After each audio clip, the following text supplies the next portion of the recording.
Most people are bad at negotiation.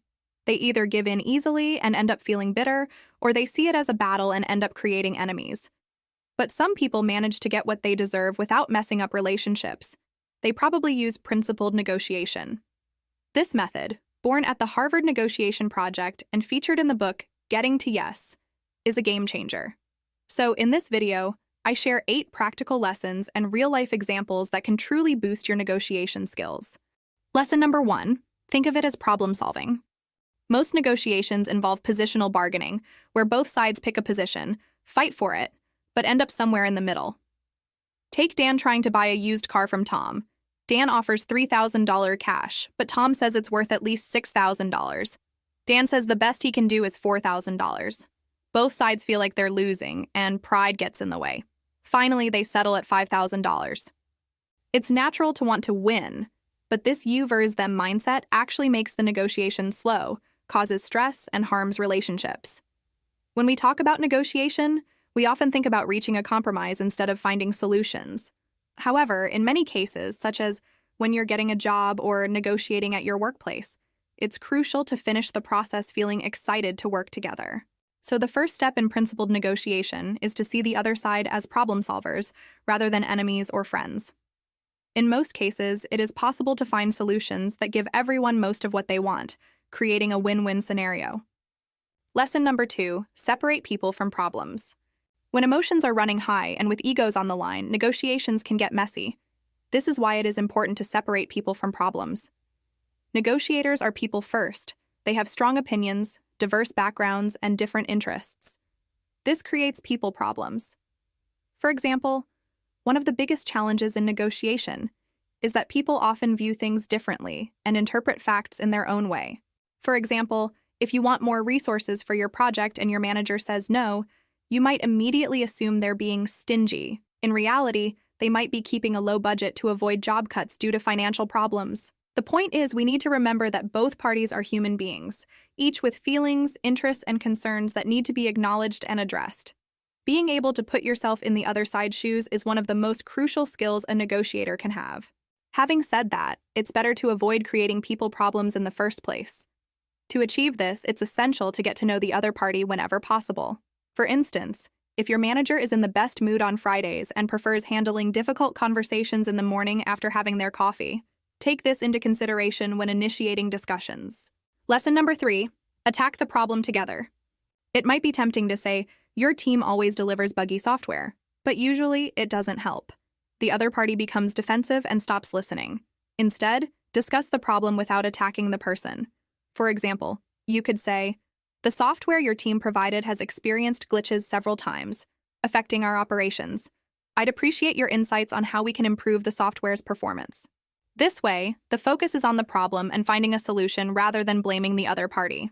When everyone is involved in the process, they are more likely to support the outcome. Remember, be soft on the people and hard on the problem. Lesson number 4, ask why and focus on interests. Imagine a simple negotiation. 2 sisters, Lily and Mia, fighting over an orange. Their mom tries to be fair by cutting it in half, giving each sister an equal share. But the argument doesn't stop. It gets louder. Why? Lily wanted the juice for orange cake, and Mia needed the peel for orange jam. It turns out that neither could make their recipe with only half the orange. The mom made a big negotiation mistake by assuming she knew what each sister wanted but guessing wrong about why they wanted it. Many of us make the same mistake in our negotiations. The point here is that good agreements focus on interests rather than positions. As Fisher and Urey explain, your position is something you have decided upon. Your interests are what caused you to decide.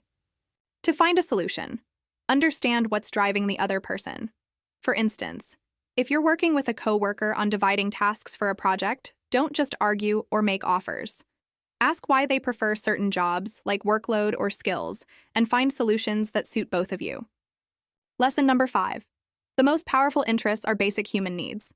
In many negotiations, we tend to think that the only interest involved is money. But usually, each party has various interests. Although interests may differ from person to person, all people share certain basic human needs, such as the need for security, recognition, and economic well-being. These needs are the most powerful interests. For example, in a salary negotiation, if an employee asks for a 10% raise, it's not just about money. They might want it for psychological security and recognition, feeling appreciated. Meeting these basic needs increases the chances of reaching a solution. A helpful strategy is to create a list of interests. For example, in a salary negotiation, your interests may include a specific salary range, opportunities for growth, and flexible work hours. Then, figure out which ones matter most. You may be willing to compromise on flexible work hours, but not on salary. Once you have identified your interests, understand what the other party wants too. This will help you identify areas of conflict and see if there are any shared interests. For example, an employer may be willing to pay more if you accept fewer benefits. Lesson number 6, expand the pie before dividing it. When we think about a salary negotiation, we probably imagine one side of the table with an employee seeking more money, like a 10% raise, a larger slice of the pie. On the other side, there's a manager aiming to reserve some pie for other employees or essential projects, and thus offering a 5% raise. Most people assume the pie is fixed. It's either you win or I win. If you get $100 more, I get $100 less. But the biggest game changer comes when we realize we can expand the pie for everyone, instead of just trying to get a bigger piece for ourselves. For example, if you're only discussing salary, you're talking about a number. But when you talk about a compensation package, the pie just got bigger. Be creative. The more options you have, the better the chances of finding a solution that satisfies everyone.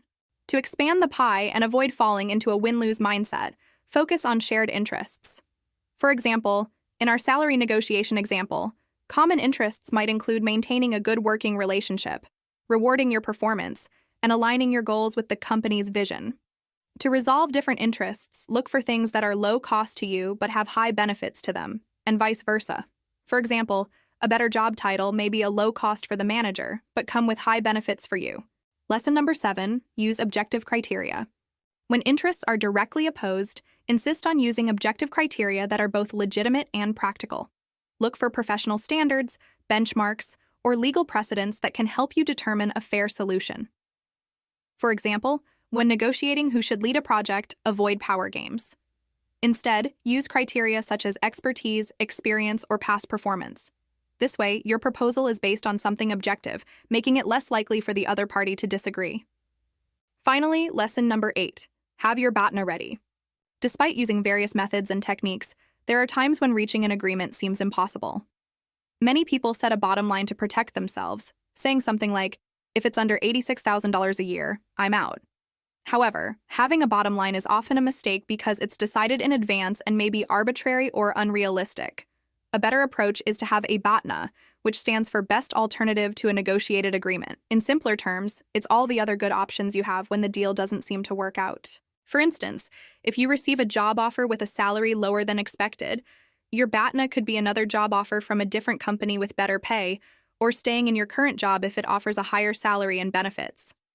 Knowing your BATNA helps you negotiate the salary with the first company more effectively.